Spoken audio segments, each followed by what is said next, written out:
एक बार की बात है, एक गांव में एक मूर्तिकार रहता था जो बहुत ही खूबसूरत मूर्तियां बनाया करता था। मूर्तियां बेचकर अच्छे खासे पैसे कमाता और उसी से अपना घर चलाया करता था। उस मूर्तिकार का 10-12 साल का एक लड़का भी था और वह भी अपने पिता के साथ मिलकर बचपन से ही मूर्तियां बनाया करता था। और यहाँ तक कि वह 10-12 साल का लड़का भी बहुत ही खूबसूरत मूर्तियां बनाता था। उसके पिता उसकी मूर्तियां देखकर बहुत खुश होते, लेकिन हमेशा उसकी बनाई हुई मूर्ति में कोई न कोई कमी निकाल ही लेते थे। लेकिन उस मूर्तिकार का बेटा कभी भी अपने पिता की बातों से निराश नहीं होता था, बल्कि वह अपने काम को जारी रखता और अपने पिता की बात को मानते हुए अगली बार वह उस गलती पर अच्छे से ध्यान देता। अब धीरे धीरे उस बच्चे की मूर्तियां उसके पिता की मूर्तियों से भी ज्यादा अच्छी बनने लगी थी। फिर कुछ समय गुजरने के बाद लोगों ने उसकी बनाई मूर्तियों को ज्यादा दाम में खरीदना शुरू कर दिया और उसके पिता की बनाई मूर्तियों को लोग पहले के ही दाम में खरीदते थे। अब समय गुजरने के बाद वह लड़का बड़ा हो गया और अब वह अपने पिता से भी ज्यादा कमाने लगा, लेकिन अभी भी उसके पिता उसकी बनाई हुई मूर्तियों में कुछ न कुछ गलती निकाल ही लेते थे।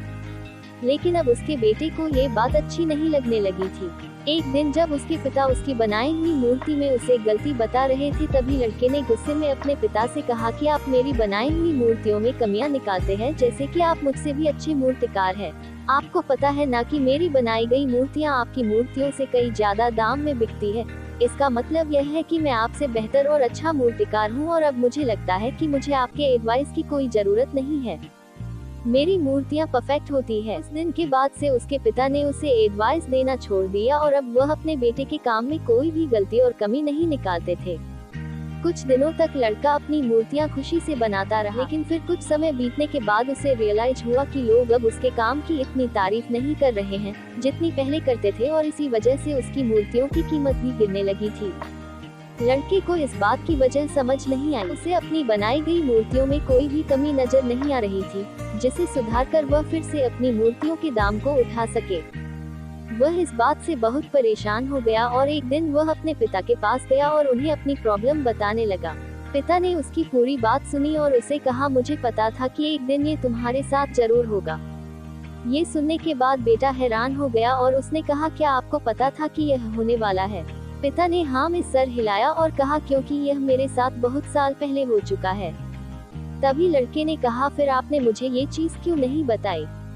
पिता ने कहा, क्योंकि उस समय तुम समझना नहीं चाहते थे। मुझे पता है कि मैं तुम्हारी जितनी खूबसूरत मूर्ति नहीं बना सकता हूँ, इसीलिए मैं हमेशा ये कोशिश करता था कि मैं एक टीचर की तरह तुम्हारी बनाई गई मूर्तियों में कमी निकाल, क्योंकि जो काम हम खुद करते हैं उस काम में हम कभी भी कोई गलती नहीं निकाल सकते हैं, क्योंकि हम सब अपने काम को पसंद करते हैं और सबसे अच्छा समझते हैं। लेकिन दूसरा इंसान उन गलतियों को देख सकता है जो हम अपने हाथों से किए गए काम में नहीं देख सकते। जब मैं तुम्हारी बनाई गई मूर्तियों में गलतियां निकालता था, तब तुम अपने काम से सेटिस्फाई नहीं होते थे और तब तुम अपने काम को और भी अच्छे से इम्प्रूव करने की कोशिश करते, और इसीलिए तुम्हारे काम में हर दिन इम्प्रूवमेंट हो रही थी और तुम्हारी मूर्तियों की प्राइस भी बढ़ रही थी। और जब तुम अपने काम से सेटिस्फाई होने लगे और यह सोचने लगे कि तुमने जो मूर्ति बनाई है वह बिल्कुल परफेक्ट है और उसमें कोई भी गलती नहीं है, तभी तुम्हारी ग्रोथ रुक सी गई। लोग हमेशा तुमसे अच्छी मूर्तियों की एक्सपेक्टेशन रखते थे और जब तुम उनकी एक्सपेक्टेशन पर खरे नहीं उतरे, तब से उन्होंने तुम्हारी मूर्तियों में इंटरेस्ट लेना छोड़ दिया और इसी वजह से तुम्हारी मूर्तियों के दाम कम होने लगे और आज तुम इस सिचुएशन में पहुंच चुके हो। बेटे ने अपने पिता को अच्छे से सुना और थोड़ी देर के लिए शांत हो गया। फिर उसने कहा, पिताजी अब मुझे क्या करना चाहिए? पिता ने कहा, बेटा सेटिस्फाई होना सीखो और यही एक चीज तुम्हें इंस्पायर करेगी। हमेशा अपने काम को बेहतर बनाने के लिए, हमेशा अपने काम में इम्प्रूवमेंट लाने के लिए।